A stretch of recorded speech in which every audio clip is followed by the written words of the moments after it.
Tập 36.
Mục tiêu: người đàn ông mặc kimono đứng bên trái đình Bán Sơn.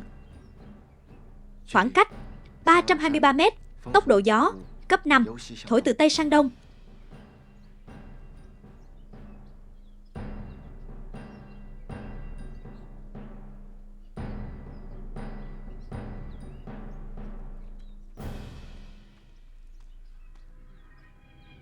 Đoàn trưởng và đại lực tới rồi. Biết rồi. Chú ý quan sát ám hiệu tay của đoàn trưởng. Rõ.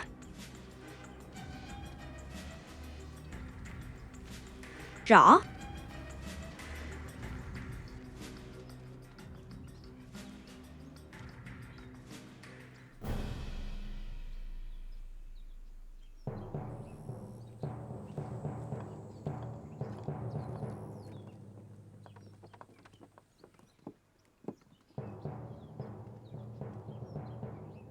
Lâu rồi không gặp.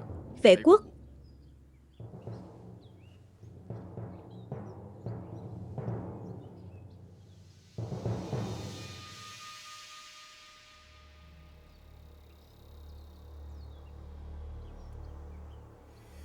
Anh và tôi đều là quân nhân. Mất một cánh tay thôi, có gì mà phải ngạc nhiên vậy? Chỉ là tôi không ngờ chiến tranh lại khiến anh mất đi một cánh tay quý giá như thế. Xin lỗi nhé. Thật sự rất áy náy. Lâu rồi không nói tiếng Nhật. Quên mất rồi. Vệ quốc nói đùa rồi. Năm đó ở Berlin, tiếng Nhật của vệ quốc cực kỳ lưu loát, đến mức kiều dân Nhật Bản còn tưởng anh là người của Đại Nhật Bản đế quốc. Tiếng Trung của anh mới thật sự giỏi. Lại nói quá rồi. Vệ quốc, mời.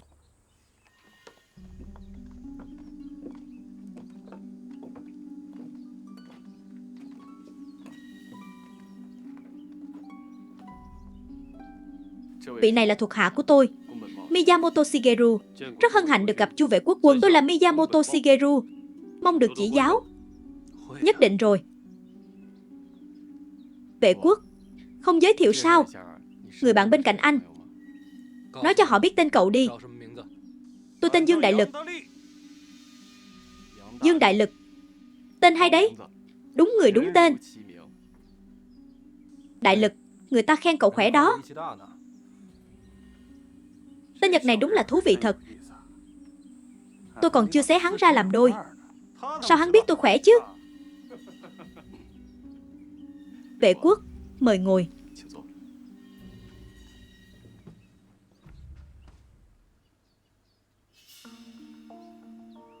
Không ngờ chúng ta lại gặp nhau. Gặp hay không rồi cũng phải gặp. Hôm nay gặp mặt, chỉ nói chuyện bạn bè, không bằng địch và ta. Anh quên rồi sao? Quan hệ bạn bè giữa anh và tôi đã kết thúc từ năm 1937 ở Berlin rồi. Ngoài chiến trường, tôi vẫn luôn coi anh là bạn. Nhưng chỉ cần anh cầm vũ khí, đặt chân lên đất Trung Quốc, thì anh chính là kẻ địch của tôi. Xem ra anh vẫn chưa nhớ kỹ những lời tôi từng nói với anh.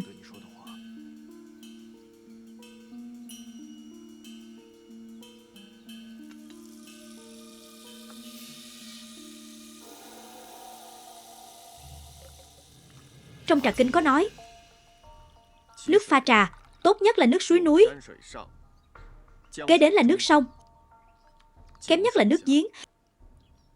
Đây là nước núi Thanh Nguyên, đương nhiên là thượng phẩm. Vệ quốc, mời dùng trà.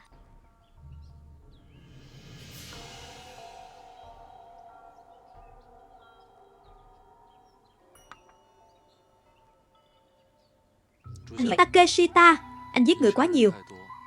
Trà đạo đã không còn hợp với anh nữa rồi. Dù anh dùng loại nước suối nào, cũng không che được mùi máu tanh trong trà. Anh và tôi đều là quân nhân. Quân nhân lấy phục tùng làm thiên chức. Có lúc tôi cũng bất lực. Đúng vậy. Anh và tôi đều là quân nhân, nhưng khác nhau ở chỗ anh là kẻ xâm lược, còn tôi là người bảo vệ. Chu tiên sinh, chúng tôi từ Nhật Bản đến Trung Quốc là để giải phóng các anh khỏi sự cai trị thối nát, bất tài đó mang lại cho các anh dân chủ và văn minh, là để các anh không bị biến thành thuộc địa của các nước Âu Mỹ. Xét cho cùng, chúng ta đều là các quốc gia phương Đông, có nền văn hóa tương đồng. Vì sao chúng ta không liên kết lại, tạo nên sự thịnh vượng chung Đại Đông á? Thống trị thực dân không gọi là dân chủ, giết chóc vô độ không gọi là văn minh. Xâm lược thì vẫn là xâm lược, đừng tự tô vàng lên mặt. Anh không xứng. Nhìn lại cái chính quyền thối nát, bất lực của các anh đi. Chẳng lẽ một chính quyền như vậy cũng sẽ làm sao? Liệu có đáng để anh phục vụ một chính quyền như vậy không? Tôi trung thành với đất nước này và với những người sinh sống trên mảnh đất này. Tôi không như anh, chỉ là kẻ tay sai.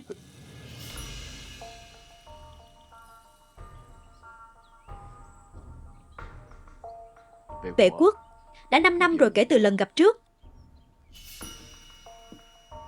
Không biết trình độ kiếm đạo của anh bây giờ thế nào. Không biết hôm nay anh có hứng thú không? Ta thử giao đấu một trận xem. Nếu tôi nói tôi không hứng giao đấu thì sao?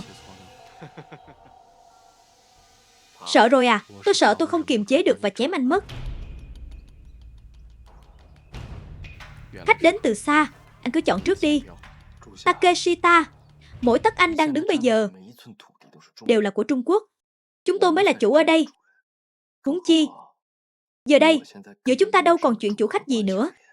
Vệ quốc, hy vọng trình độ kiếm đạo của anh có thể sánh với những lời anh vừa nói.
Đoàn trưởng đúng là so với bọn Nhật mà dùng kiếm làm gì, hắn chỉ cần ra hiệu cho bọn tôi thôi, một phát súng là xong mà. Trụ tử, đoàn trưởng làm vậy chắc chắn có lý do. Chúng ta cứ theo dõi chặt là được.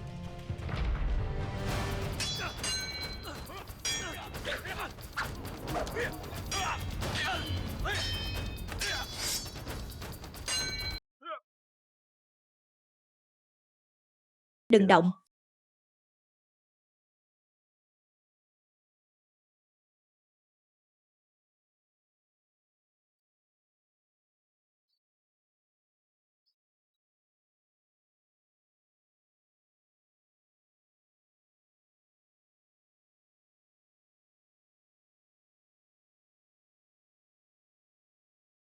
Trụ tử, hướng 1 giờ. Cùng độ cao với dốc núi chúng ta có một tay bắn tỉa Nhật. Mục tiêu, tay bắn tỉa Nhật hướng 1 giờ. Khoảng cách 485 mét. Tốc độ gió cấp 4. Từ Tây sang Đông. Mục tiêu đã khóa. Sẵn sàng khai hỏa. Chờ chút. Tôi muốn tìm thêm tay bắn tỉa thứ hai của Nhật.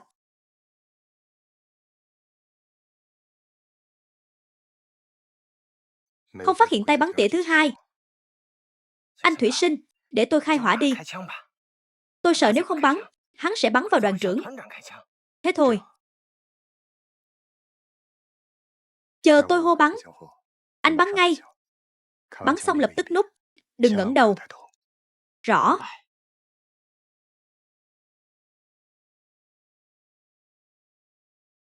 Trụ tử, bắn.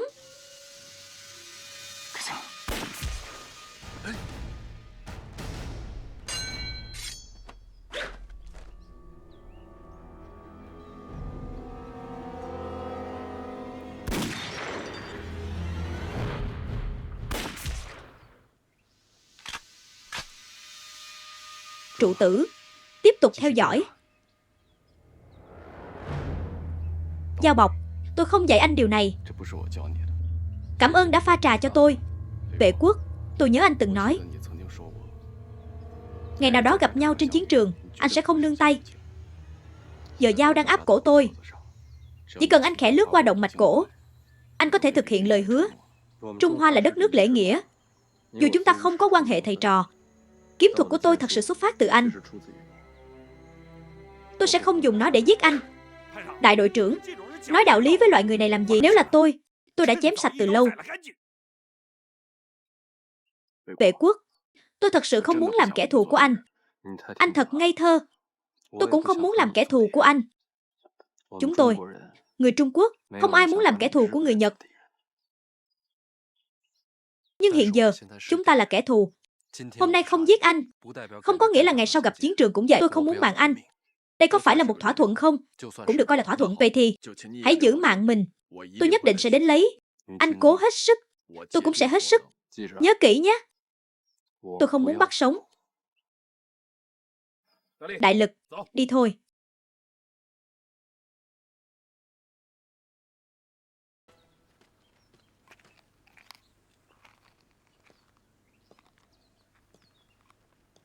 Một tri kỷ đời người, sinh tử đối đầu.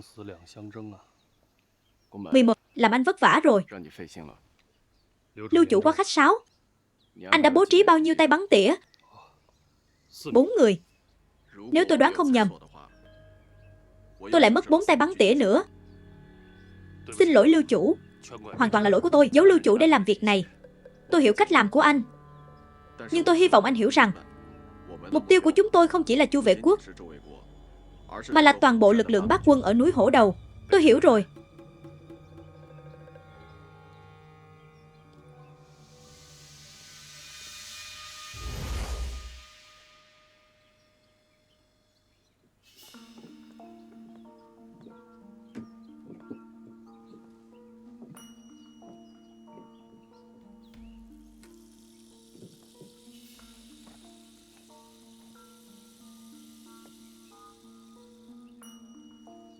Anh nhìn Chu Vệ Quốc như thế nào? Người này không phải dạng tầm thường. 11. Anh là nhân viên tình báo. Nói thử quan điểm về Chu Vệ Quốc đi. Trước hết, Chu Vệ Quốc rất biết cách giả vờ yếu. Chỉ lấy ví dụ tiếng Nhật của hắn thôi. Hắn nói hắn quên mất, nhưng Miyamoto chắc chắn sẽ không tin. Hắn sẽ quên một kỹ năng có giá trị thực khi chiến đấu với quân Hoàng. Tôi cũng không tin. Cũng như không quên được tiếng Trung vậy. Đó cũng là lý do tôi yêu cầu mọi người đều nói tiếng Trung. Anh để ý chưa? Người lính đi cùng hắn mang theo một hộp đạn. Một hộp đạn tối đa chỉ chứa 30 viên. Điều này cho thấy Bác Lộ quân ở núi Hổ Đầu thiếu đạn. Ngoài ra, hộp đạn của người lính này được mang phía trước bên phải. Điều này cũng chứng tỏ họ vẫn chưa biết cách sử dụng hộp đạn đúng cách. Có vẻ như việc huấn luyện lính của hắn cũng có vấn đề. Người lính vừa rồi là Chu Vệ Quốc, đại đội phó. liệu Chu Vệ Quốc có thật chỉ là một đại đội phó không? Nhưng điều đó cũng không phải là không thể. Bởi vì Chu Vệ Quốc trước đây là sĩ quan trong quân quốc dân đảng, sau đó theo về Cộng sản, và vẫn phải trải qua quá trình được Cộng sản tiếp nhận. Theo các trận đánh trước đây, những gì hắn trải qua đều là các trận đánh quy mô nhỏ. Do đó, tôi có thể đánh giá Bát Lộ quân ở núi Hổ Đầu, đặc biệt là đội tấn công của Chu Vệ Quốc, chỉ là lực lượng nhỏ lẻ. Cuộc gặp này, dường như chúng ta thu thập được nhiều thông tin về Chu Vệ Quốc. Nhưng nếu suy xét kỹ, sẽ thấy những thông tin đó không giúp ích gì cho phán đoán của chúng ta. Vệ Quốc, tôi lại đánh giá thấp anh rồi. Đoàn trưởng rốt cuộc đang nghĩ gì vậy? Chúng ta lại thả 2 tên Nhật này sao? Trụ tử, suy nghĩ xem đây là lãnh thổ của ai. Nếu giờ chúng ta bắn hạ được 2 tên Nhật này, đoàn trưởng có thể rời đi an toàn không? Lỗi tại tôi nghĩ không thấu đáo. Được rồi, an toàn của đoàn trưởng nằm trong tay chúng ta. Chừng nào đoàn trưởng chưa vào khu vực phòng thủ của trưởng Lưu, chúng ta cứ theo sát 2 tên Nhật này. Rõ. Về việc sử dụng lực lượng tấn công, tôi vẫn thua Chu Vệ Quốc. Dù đội tấn công của chúng ta về trang bị và hỏa lực vượt trội, đội viên cũng đều không phải lính mới, nhưng chúng ta thiếu kinh nghiệm tác chiến với lực lượng nhỏ. Ngược lại, đội tấn công của Chu Vệ Quốc từ khi thành lập đã luôn chiến đấu với quân Hoàng, kinh nghiệm tác chiến dày dạn. Ở điểm này, tôi thực sự đã xem nhẹ. 11. Thông tin hỗ trợ không tốt, hôm nay lại chỉ huy vượt cấp. Xin chỉ huy trách phạt. Không trách anh đâu. Tôi lẽ ra phải hiểu Chu Vệ Quốc hơn. Dù chúng tôi học chung 2 năm, nhưng anh đã 5 năm không gặp hắn. Anh phải biết 5 năm là thời gian đủ lớn để một người thay đổi rất nhiều. Đúng vậy, 5 năm. 5 năm là thời gian đủ dài để thay đổi tính cách và cách xử sự của một người. Nhưng có một điều Chu Vệ Quốc không thay đổi. Xin Lưu chủ chỉ dẫn. Mọi việc đều phải tính toán kỹ trước khi hành động. Tôi cũng đồng ý. Theo phân tích của tôi, Chu Vệ Quốc thường thích phản công sau, nhưng mỗi lần lại đi trước kẻ khác, giống như tay bắn tỉa của hắn.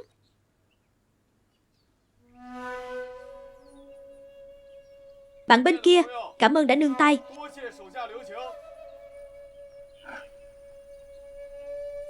Nương tay. Mơ đi.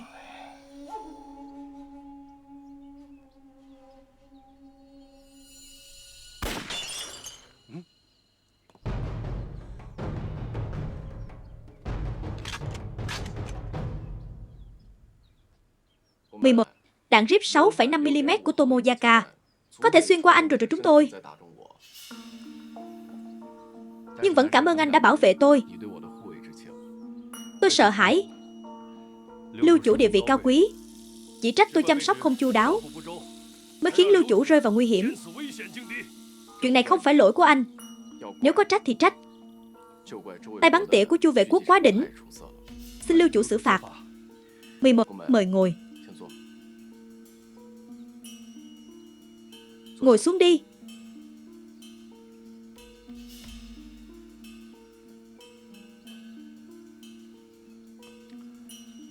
Bây giờ anh với tôi thực ra đều đã thành con tin của Chu Vệ Quốc rồi. Nhưng trước khi Chu Vệ Quốc rời khỏi phạm vi kiểm soát của chúng ta, tôi tin là chúng ta vẫn an toàn.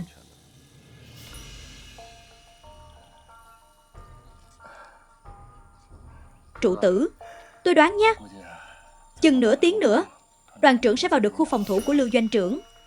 Đến lúc đó tôi hô nổ súng. Rõ.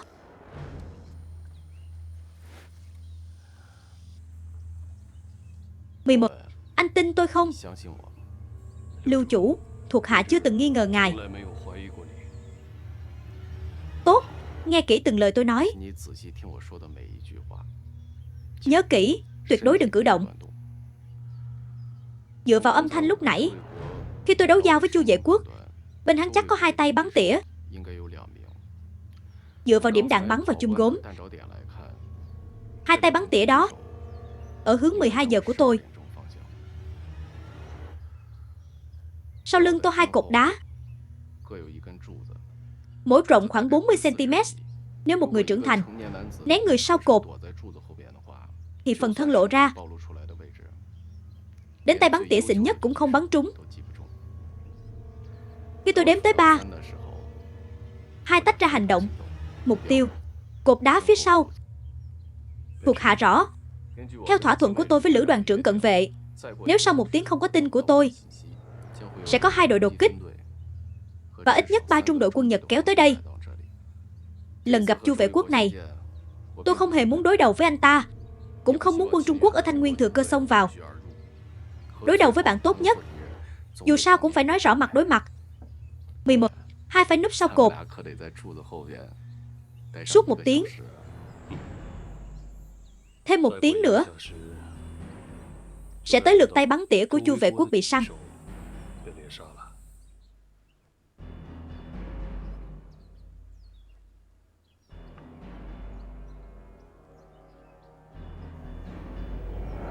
Ba.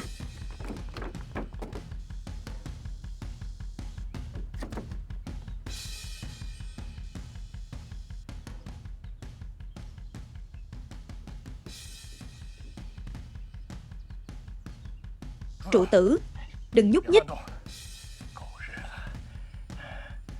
Dù bọn họ có nấp sau cột đá, chỉ cần hai ta còn ở đây, chúng không xuống núi được. Rõ.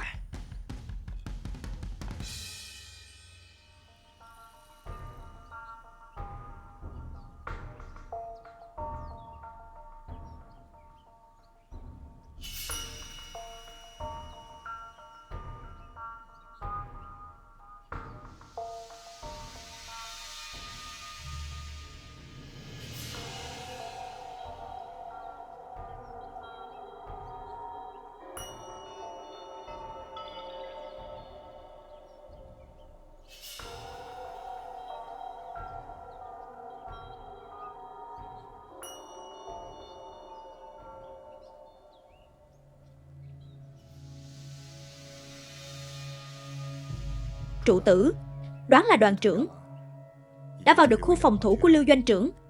Chúng ta cũng nên rút thôi, anh Thủy Sinh. Tha cho hai thằng quỷ Nhật này.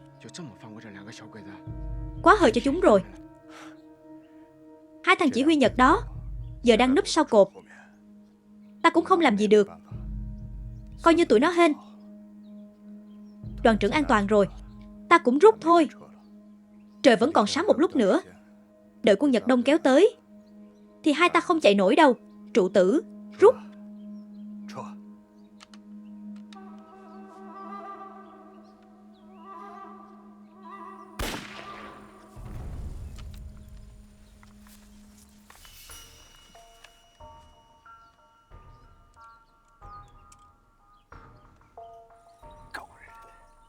Ta cũng không để tụi mày yên đâu.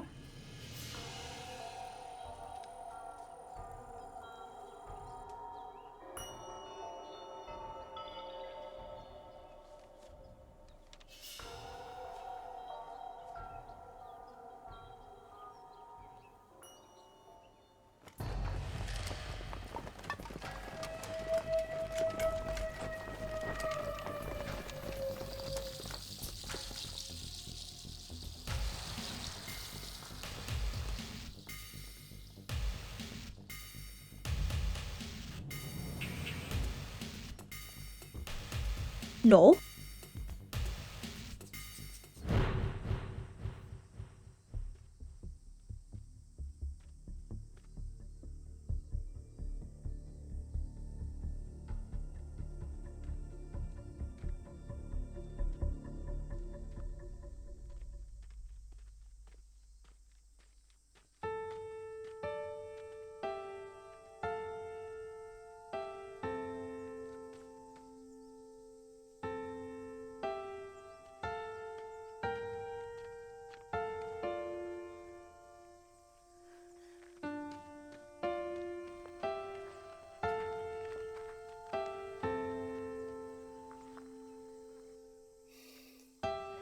cùng mấy người cũng về rồi. Tôi đã nói rồi mà.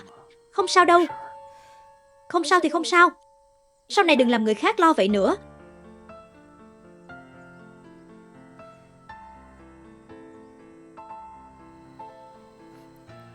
Đi thôi. Đi. Đội đột kích trong mấy ngày giao tranh vừa rồi đã phải trả giá rất lớn. Tôi, với tư cách chỉ huy đội này, phải chịu trách nhiệm không thể chối cãi. Nhưng qua những trận đánh này, chúng ta cũng thấy rõ thiếu sót của mình. Đó là quá thiếu kinh nghiệm. Tác chiến đột kích quy mô nhỏ. Đây là bài học đổi bằng máu của 12 dũng sĩ đế quốc. Mọi người đều phải hiểu bài học này quý giá thế nào. Sau này chúng ta sẽ bù đắp thiếu sót đó. Vì các anh đều là những binh sĩ ưu tú nhất của đế quốc. Hãy nói cho tôi biết, các anh làm được không? Đội đột kích tinh nhuệ nhất làm được, nhờ cả vào các anh. Thiên hoàng vạn tuế, Đại Nhật Bản đế quốc vạn tuế, giết sạch người Trung Quốc. Thiên hoàng vạn tuế, Đại Nhật Bản đế quốc vạn tuế, giết hết bọn Trung Quốc, giết hết bọn Trung Quốc, giết hết bọn Trung Quốc. Giải tán.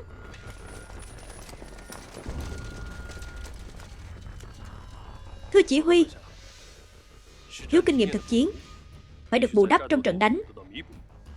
Vậy tiếp theo, chúng ta làm gì đây? Quân Trung Quốc Thanh Nguyên. Đúng. Nghe này. Gì vậy? Lạ nhỉ? Lúc nãy nghe thấy gì không? Anh không nghe thấy hả? Tôi nói sao anh cứ nghi ngờ vớ vẩn thế? Tôi nói cho anh nghe chuyện này. Đợt quân tiếp viện Nhật vừa đến, cực kỳ đáng sợ. Cả tiểu đoàn 2. Anh có biết không biết? Cả trận địa tiểu đoàn 2 bị bọn Nhật sang phẳng hết. Tôi nghe mấy anh em sống sót kể, họ bị cắt cổ lúc đang ngủ. Bọn Nhật này ác dữ, bắn cực chuẩn, ai cũng giết không chớp mắt. Thật không? Tôi nhát. Đừng dọa tôi. Không phải tôi dọa anh đâu. Nhớ lần trước chưa có chỉ huy tốt sao? Nếu theo tiểu đoàn 1 của Lưu doanh trưởng, có cần lo sợ thế này không? Tại sao vậy?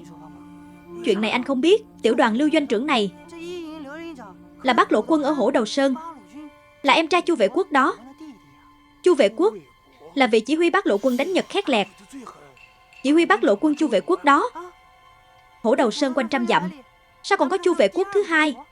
Dù Lưu doanh trưởng là em Chu Vệ Quốc thật, thì sao chúng ta lại yên tâm theo anh ta? Bây giờ bọn Nhật hàng ngày đi đánh khắp nơi, sợ ai đâu. Bác Lộ Quân Hổ Đầu Sơn đánh tơi tả bọn họ, Nhật không dám động tới. Nhưng bọn Nhật tức lắm, không biết xả giận đâu, nên tự nhiên nhắm tới quân chúng ta. Lưu doanh trưởng học vài chiêu từ sư huynh, cũng khá nguy hiểm. Nhật cũng không dám động tới, còn chúng ta cũng không kịp kết nối với Bác Lộ Quân. Khổ ai? Chính là tụi mình. Đúng, biết sớm tôi đã theo Bác Lộ Quân rồi. Đằng sau anh, tiền tiêu rồi, không còn gì. Một tiểu đoàn 3 doanh tiên phong.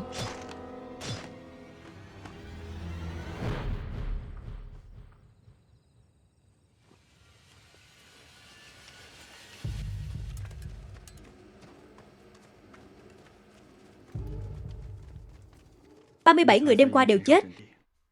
Sáng ra, 37 xác đồng đội bị treo nghiêng ngoài công sự. Anh làm đoàn trưởng kiểu gì vậy?"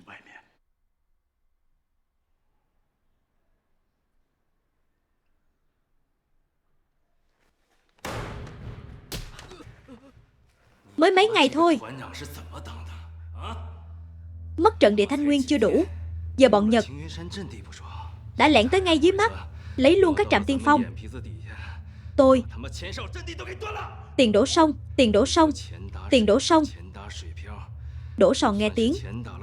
Còn mấy anh, cả một trung đội 37 người chết không còn tiếng động. Thuộc hạ cũng không ngờ Nhật tấn công bất ngờ nhanh vậy. Anh định đợi đến khi bọn Nhật tới thành Thanh Nguyên mới bắt đầu nghĩ sao? Thưa Lữ đoàn trưởng, lần này bọn Nhật tấn công giống lần trước đánh Thanh Nguyên Sơn, cũng dùng lực lượng bí mật của chúng. Anh có não không tôi hỏi? Có não không? Tôi thấy chỉ là đống phân thôi. lực lượng bí mật của Nhật. Lần đầu gọi là bí mật. Lần này thứ hai, còn gọi bí mật gì nữa?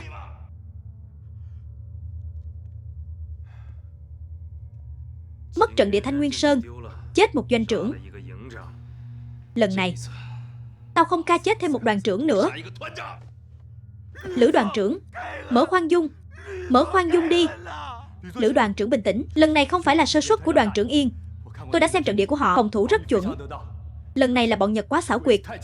Chuẩn cái khỉ gì? Nếu mà chuẩn thật sao bọn Nhật vẫn đánh úp được? Tiểu đoàn 2, 3 đều bị bọn Nhật đánh úp. Sao trận địa của tiểu đoàn 1, Lưu Chí Huy mới gọi là bố trí chuẩn. Lữ đoàn trưởng, Lưu doanh trưởng đúng là giỏi dẫn binh, nhưng so với tiểu đoàn 2, 3, trận địa của anh ta xa Nhật hơn hẳn. Tôi ngày thường coi khinh mấy người như các anh nhất. Kỹ năng thua mà còn không chịu nhận. Lữ đoàn trưởng, Lữ đoàn trưởng à, Lữ đoàn trưởng. Lữ đoàn trưởng mở khoang dung đi. Lữ đoàn trưởng Yên theo ông nhiều năm, không có công cũng có mệt nhọc. Xin ông khoan dung. Im hết miệng đi. Truyền lệnh. Tiểu đoàn 3, doanh trưởng Vương Vĩnh vì tội vô trách nhiệm bắn tại chỗ. Tiểu đoàn trưởng Yên Thế Quý miễn chức, gửi quân Pháp. Tiểu đoàn 1, doanh trưởng Lưu Chí Huy thăng chức đoàn trưởng, quân hàm trung tá.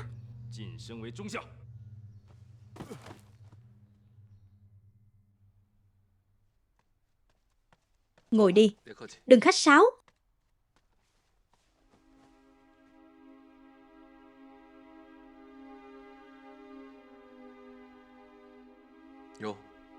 Trung tá rồi. Vì đêm hôm kia Nhật đánh úp, doanh trưởng tiểu đoàn 3 bị bắn tại chỗ. Đoàn trưởng cũng bị miễn chức, gửi quân Pháp. Tôi tiếp nhận chức đoàn trưởng. Nghe chuyện này rồi. 37 anh em bị Nhật giết hết. Tôi kiểm tra xác của họ, đều trúng chỗ hiểm. Một nhát chết luôn, trước khi chết còn không kịp phản kháng. Anh, lực lượng tăng viện lần này là bộ đội gì vậy? Trong vòng 5 ngày, tiểu đoàn bảo vệ đầu tiên mất trận địa Thanh Nguyên Sơn. Giờ ngay cả tuyến phòng thủ cuối cùng cũng nguy hiểm. Thật lòng, tôi thấy lực lượng tăng viện lần này giống hệt đội đặc nhiệm dưới quyền Anh. Nhớ lúc ở Hổ Đầu Sơn, tiểu đoàn chúng tôi bị bắt sống một cách vô lý bởi các anh. Bọn Nhật lần này đánh thẳng vào tôi. Chỉ huy họ tên Trúc Hạ Tuấn, là bạn học tôi ở Học viện Quân sự Đức. Báo cáo. Đoàn trưởng, có chuyện không hay, có dân ở cửa đá bị giẫm phải mình. Chuyện gì vậy? Sáng nay 2 người dân làng Xia Tan đi săn gần núi cửa đá. Xuống núi thì bị giẫm phải mình. Một người chết tại chỗ, người kia 2 chân bị nổ lìa. Dù y tá cứu nhưng bây giờ sống chết chưa biết. Tôi đã ra lệnh bộ đội rồi mà. Không được gắn mình nếu không phải của Nhật. Khu vực đó chúng ta hoàn toàn không cài mình. Hơn nữa y tá lấy mảnh đạn từ người dân, xác nhận đây không phải mình của ta, mà là mình của Nhật. Sau đó công binh đi kiểm tra ở cửa đá và Giải Thiên một số chỗ chúng ta không cài mình, cũng phát hiện có mình Nhật cài. Nhiều không? Không nhiều, nhưng mỗi quả đều bố trí cực khéo, không để ý đặc biệt là chết, mà vị trí đều là đường trọng yếu. Truyền lệnh tăng cường cảnh giới, không được để Nhật vào núi nữa. Và đi nói với dân làng Xi Tan không sao, gần đây không ra ngoài, đợi công binh dọn sạch mình. Dân.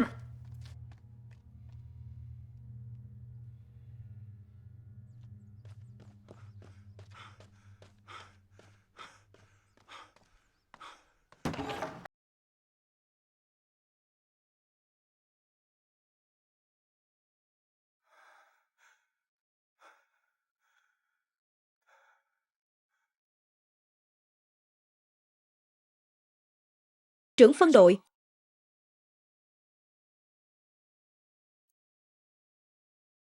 Chúng tôi, tiểu đoàn 1, trung đội 1, phân đội 2.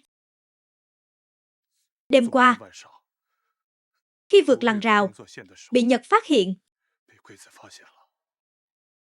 bị phục kích, chết 9 người, bị thương nặng 16 người.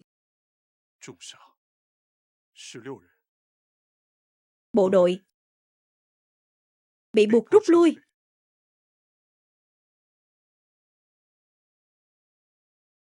Sao vậy? Mấy ngày nay, Nhật ra tay dữ.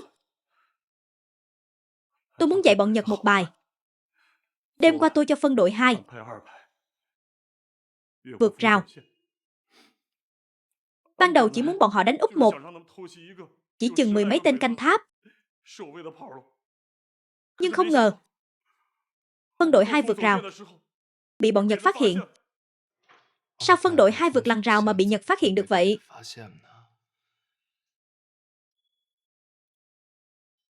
Ông Dương đại lực, tiểu đoàn ông tập vượt chướng ngại, chẳng phải cả đoàn là làm tốt nhất sao?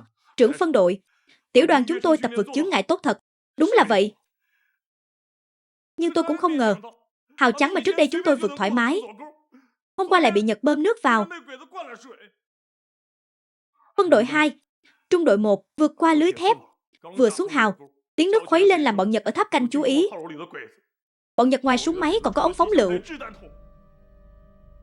Trung đội 1 chết dí trong hào, không nhúc nhích được. 2 trung đội còn lại của phân đội 2 liều mình cứu. Cuối cùng, trưởng phân đội 2 tử trận. Trưởng trung đội 1, 2 cũng tử trận.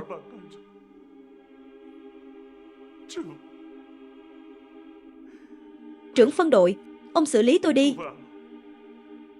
Tiểu đoàn tôi thua trận. Tôi mất mặt với binh lính rồi. Trưởng trung đội 1 cùng làng với tôi càng mất mặt với dân làng. Ông cách chức tôi đi. Tôi không cầu gì khác, chỉ xin cho tôi làm lính súng máy lại. Tôi muốn giết nhiều Nhật, trả thù cho họ. Chết 9 người.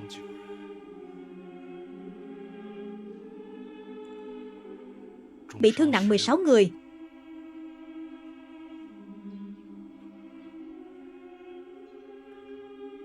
Nếu tôi cách chức ông, xong chuyện rồi. Trưởng phân đội, vậy thì bắn tôi đi. Đại lực, ông về đi.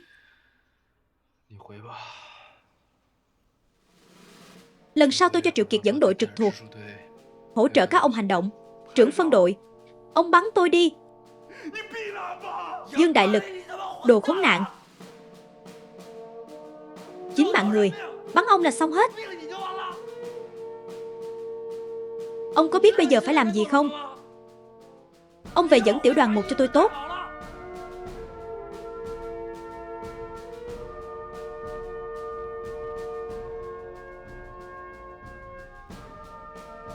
Chiều nay,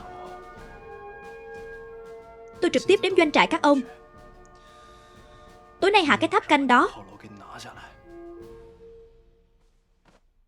Trưởng phân đội, ông yên tâm. Tôi chắc chắn chuẩn bị kỹ. Đại lực, ông là lính tôi trực tiếp đào tạo, cũng là lính trung đội 3 cũ. Đừng làm trung đội 3 cũ xấu mặt. Đừng làm trung đội trưởng Hứa xấu mặt.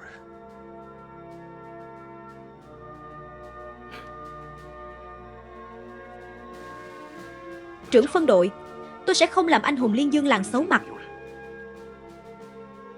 càng không làm ông xấu mặt.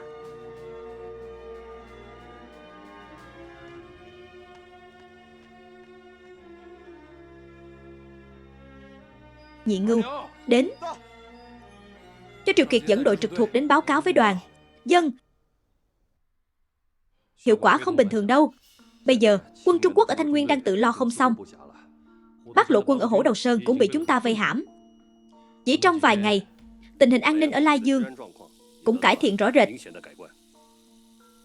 Tình hình an ninh cải thiện rõ rệt, tôi nghĩ chỉ là chuyện ta tự tưởng tượng thôi. Lưu chủ, ông khiêm tốn quá. Đêm tấn công chốt tiền tiêu của quân Trung Quốc ở Thanh Nguyên, khiến tuyến phòng thủ toàn bộ rung chuyển. Cài mình ở Hổ Đầu Sơn, khiến dân thường ở Hổ Đầu Sơn hoang mang hết cả. Theo lệnh của ông, chúng tôi đã ngập nước vào các hào ngoài hổ Đầu Sơn. Đêm qua ở Thái Phong, bắt được một con cá của Bác Lộ Quân.